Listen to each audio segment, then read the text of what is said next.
Donc aujourd'hui, l'aile féminine du MMM, donc nous pouvons présenter nos nouveaux exécutifs, nos calendriers et surtout cause par rapport à l'actualité politique dans le pays. Je tiens à remercier donc tous mes camarades qui sont présents aujourd'hui. Comment se trouver tout autour de moi, nous avons un nouveau exécutif. Je tiens donc à présenter mes camarades membres et qui font partie de l'exécutif de l'aile féminine. Et moi-même en tant que présidente, et Rouma Bahadour, donc, qui est la vice-présidente et qui est aussi membre du régional numéro 12. Moi, Christelle Legrand, qui est membre du régional 15 et qui est secrétaire. Il y en a comme assistante qui est Wendy Azopardi, donc du numéro 14. Moi, il y a aussi Marilyn 24 Assami qui est trésorier et qui est assistée par Wendy Pauline qui est dans le numéro N.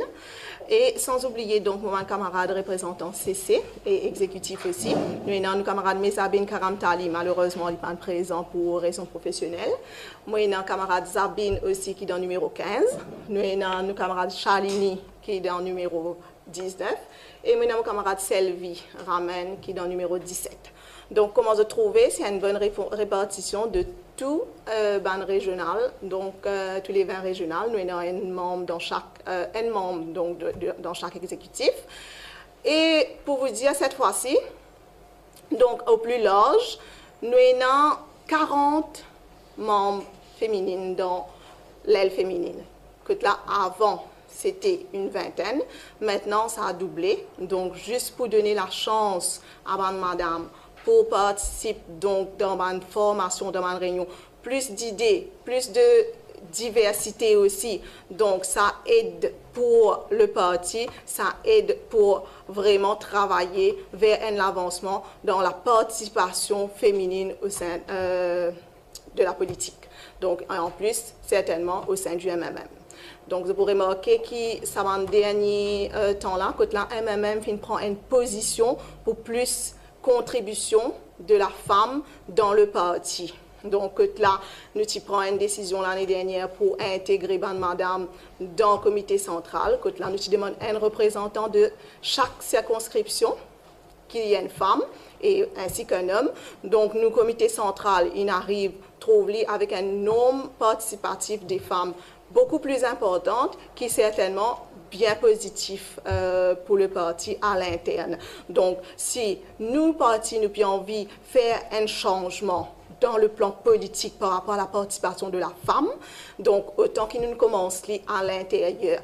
Et donc, voilà en gros ce qui, par rapport à la présentation donc pour nouveau exécutif et nouveau l'équipe qui peut travailler pour donc, le développement de la femme, donc pour le parti et certainement pour la participation et pour une femme sur un plan économique et sur un plan national.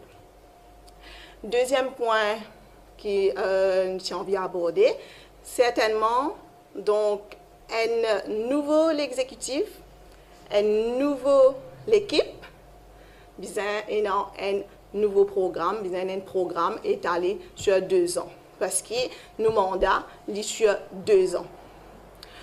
Certainement, nous ne sommes pas capables de prévenir un événement qui est arrivé, qui n'est pas planifié au fait, comme l'élection numéro 18. Donc, pendant l'année, pendant nos mandats, pour un événement qui peut surgir, qui est inattendu. Mais nous sommes capables de dire que plus ou moins, nous avons un calendrier pendant ces 2 années-là parce que nous avons un objectif fixé, un but bien certain et bien clair qui, au final, ramène à plus donc, de bénéfices pour le parti. Nous connaissons que l'aile féminine finit une pépinière, bien dire, pour les femmes dans la politique, pour les femmes militantes. L'aile féminine travaille beaucoup pour le parti, aide le parti dans tout ce qui est projet, la loi, droit de la femme. Et donc, nous connaissons que nous pouvons continuer vers cet objectif-là. Mais c'est un objectif parmi d'autres objectifs. Comment atteindre cet objectif-là? Ça, c'est un autre point aussi que nous abordons au sein de l'exécutif. Donc, une chose est sûre, que nous pouvons continuer travail pour renforcer la branche, donc nous dire l'aile féminine régionale. Donc, c'est ce que l'ancien exécutif peut faire et nous pouvons continuer ce travail-là parce qu'il est très important qu'il nous être représenté dans chaque régional. Il est très important que l'aile féminine est active. Donc, pas juste une aile féminine qui est là, mais une aile féminine qui est active, une aile féminine qui permet un nouveau adhérent, une aile féminine qui peut bouger vers un point, donc là, les bénéfiques pour les femmes dans d'autres régions. C'est pour ça qu'un point qui nous garde et qui nous peut maintenir, c'est renforcer l'aile féminine dans la région régionale. Ça, c'est un point. Deuxième point, qui nous pensons et qui nous connaît, donc, il y a une chose importante, c'est que là, nous pouvons vers les militants. Nous avons une assemblée déléguée qui, normalement, nous sommes habitués à faire et qui nous pouvons continuer à faire. Mais comment le faire, ça, c'est une chose. Donc, aller vers l'électorat féminin. Au lieu que l'électorat féminin vienne vers nous.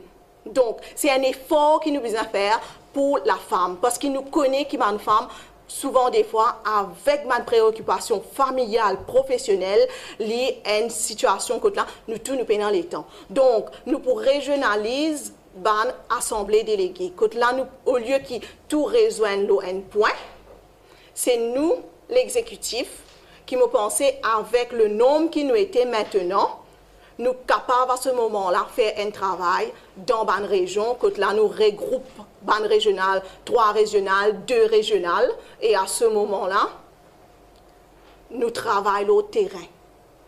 Parce que c'est un travail vraiment miné qui de nos jours nous besoin faire. C'est un travail que là, nous ne sommes pas capables de dire à une femme, pas participer ou une femme pas partie prenante de la politique. La femme est partie prenante de la politique, mais peut-être le cadre qu'il est discuté, il n'est pas dans le même cadre, il n'est pas dans la même structure qui les hommes. Donc, c'est un de nos targets que là, nous pouvons travailler là et nous pouvons commencer jusqu'à ce qu'il ait la fin de nos mandats. Un troisième point donc, qui nous est évoqué donc, dans le mandat exécutif et qui nous trouvait de plus en plus important, c'est que là, les féminines est présent aux réseaux sociaux. Que là, donne la chance à madame qui que là, nous avons une réunion qui est plus interactif. Aujourd'hui, donc, nous connaissons l'influence des réseaux sociaux sur tout ce qui est donc la pensée, donc partage l'idée, discuter, informer. Donc, tout ceci mène à ce que là, nous pouvons constamment être présents. Être présent, donner l'image que la femme peut s'identifier au MMM. Et moi, je crois que madame, vous connaissez la lutte qui est MMM pour la femme jusqu'à maintenant. Et que là, nous ne pouvons pas arrêter. Donc, c'est 3 points qui sont importants, c'est 3 de nos piliers qui nous parlent de l'avant pendant nos mandats. Quand là, nous prenons dans une plateforme de discussion sur les réseaux sociaux, quand là, nous prenons nos profils. Donc, c'est une chose qui, comment dire, nous pour travailler à ce que la femme soit informée de tout ce qui peut passer dans un plan politique et tout ce qui peut passer dans le parti. Donc, ça, c'est un point qui, quand là, nous pour maintenir, nous pour travailler fort pendant nos mandats. Donc, nous tenons le troisième point donc, qui nous tient envie d'évoquer. Donc, parmi, comment on peut dire que là, le parti lui donne la place à la femme, indépendamment de ce nom, indépendamment de ce groupe ethnique, indépendamment de ce classe sociale. Vous pensez que MMM finit bien faire ce travail-là et que MMM peut continuer à faire ce travail-là.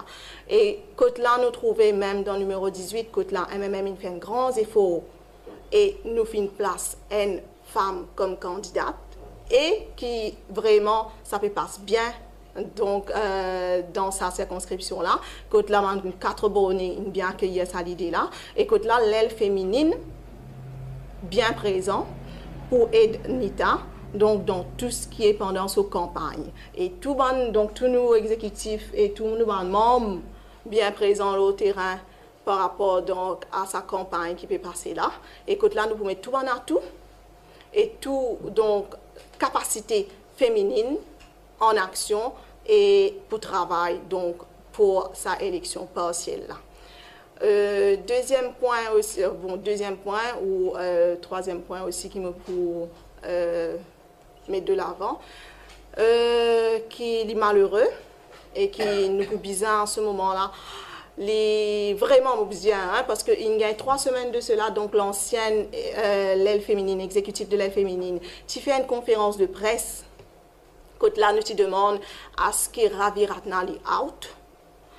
Mais il est malheureux parce que ça pas fini servi comme l'exemple pour ce gouvernement-là.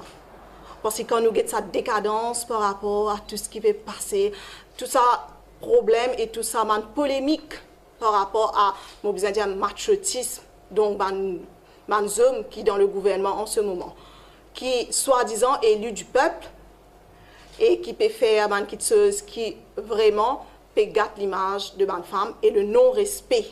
Le non-respect, c'est une chose. Moi, je pense qu'indépendamment de qui vous était, la femme mérite un respect. En tant qu'un homme, la femme lui mérite un respect. Et là, je peux cause ça élu, donc PPS Taroula, qui finalait pendant 2-3 semaines. Que là, nous pouvons trouver une polémique. Que là, nous pouvons trouver ce vidéo qui est envoyé à une jeune fille. Mais le problème, c'est surtout par rapport à quand les filles font ça.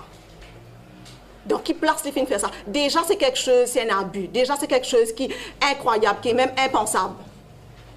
Mais de là, faire ça, cette chose-là, dans un parlement, alors qu'il nous peut discuter par rapport à un défi national, économique, un projet, mais nous peut prendre du bon temps, j'espère voir une vidéo malsain, dégoûtant.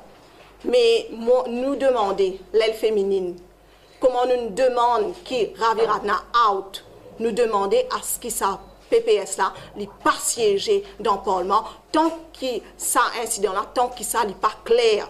Tant que ce problème-là n'est pas clair, moi, je me demande qu'il n'est pas siégé dans le Parlement et nous, tous les féminines, conjointement avec moi, nous demandons qu'il n'est pas siégé dans le Parlement. Parce qu'il est inadmissible. Mais ce qui me triste, ce qui me trouve vraiment impensable, que ban élu du gouvernement, ban femme élue du gouvernement, que ban femme qui mettent de l'avant pour fight pour une cause de la femme, que ban femme qui soi-disant bizarre pour la guerre pour l'égalité du genre, bizarre pour la guerre pour le droit ban madame, mais un silence vraiment total.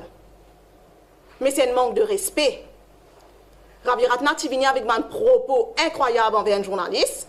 Aujourd'hui, nous trouvons ça plus de l'avant que la PPS peut permettre d'avoir un geste obscène à une jeune fille dans le Parlement et un élu parlementaire, madame, comment dire, rien n'était. Comment dire, il y a une affaire normale, as usual, pas mon problème, ça, ce problème. Non, loin de là.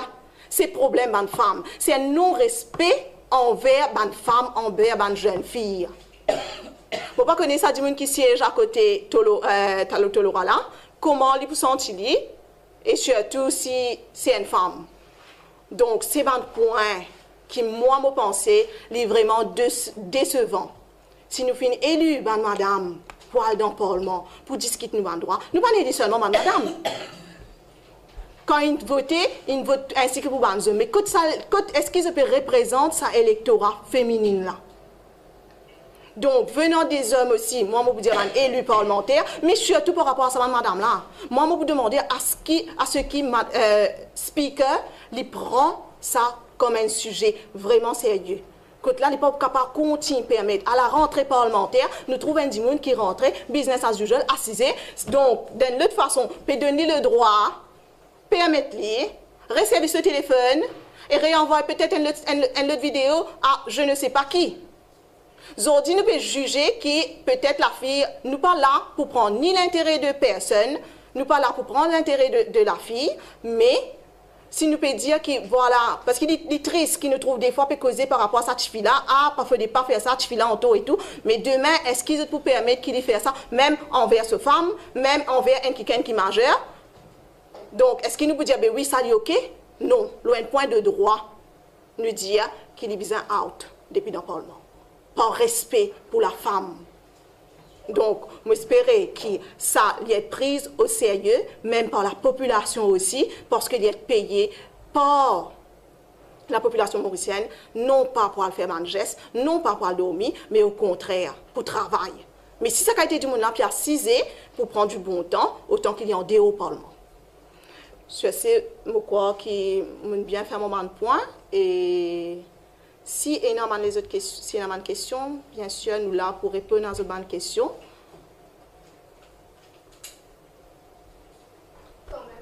Je note, j'ai des enquêtes terminées dans l'affaire Carola. Pas décide pour dire step down. Connais qui Pravin Jagannath décidé? S'il peut décider pour le confort du gouvernement, mais bien, comme on aurait dit encore, il bien mal, il bien mauvais. Parce que qui fait? Parce que nous trouvons. Et dans l'enquête, bien sûr, qui peut suivre, mais il est bien capable de step down, comment on les faire. Donc, sortir depuis dans le Parlement, jusqu'à qu'il l'enquête terminée. Si l'enquête demain prouve qu'il est en faveur, donc bien sûr, la personne à ce moment-là, il répond sur place comme PPS, mais là, nous tout trouver. Que sa vidéo a fait faire, et nous tout trouver dans le message. Donc, le point de droit et pas un respect envers la population. Donc, nous vous demandons qu'est-ce que Pravin Jagannath juge ça cas-là bien au sérieux.